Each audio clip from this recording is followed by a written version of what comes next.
ஆகும் காலம் ஆவணி மாதம் வளரும் பிறையில் அவன் பிறந்தான்.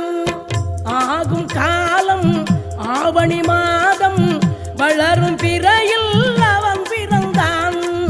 சிங்கக்குட்டி வந்த ராசி சிம்ம லக்னம் சதுர்த்தி திதி.